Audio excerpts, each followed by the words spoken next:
How's it going? My name is Bryson Flisowski, and today I'm going to be demonstrating the mechanical advantage of using a double pulley system in lifting 3 different objects of different weights.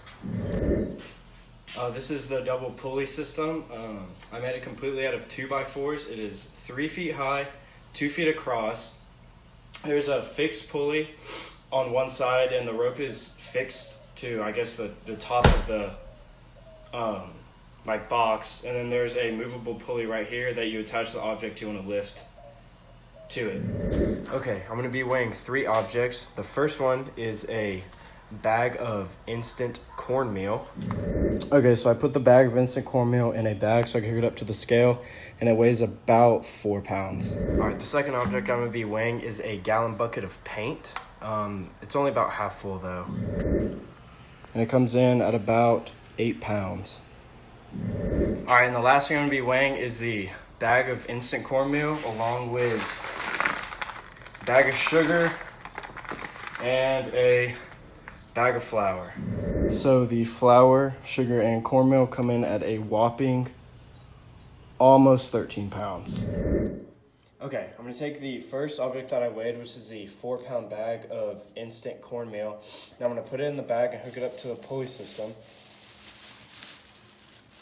and take the scale and see how much force it takes to pull it down. So as you can see, the 4-pound bag now only takes 2 pounds of force to pull it up. All right, so the second object, as you recall, was the paint can, and earlier when I weighed it, it weighed about 8 pounds. And now we're gonna hook it up to the pulley system and see how much force it takes to pull it down. Hook it up. And as you can see, it's about half, so it's about 4 pounds it takes to pull this paint can up. And last but not least was the flour, sugar, and cornmeal all put into a bag. And that weighed about 13 or 14 pounds. And so now pulling it down using the double pulley system, it should only be about half of that, which is about 7 pounds, 6 or 7 pounds. Okay, so another thing you have to look at besides the amount of weight that you have to pull changing, because the weight goes in half, the amount of rope you have to pull has to be twice as much.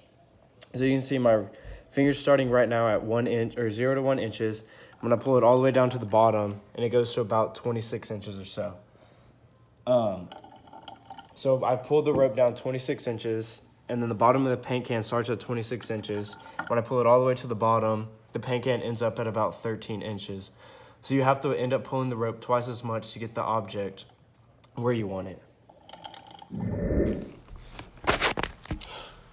All right, I want to thank you for watching this video. Hopefully you learned something about the pulley.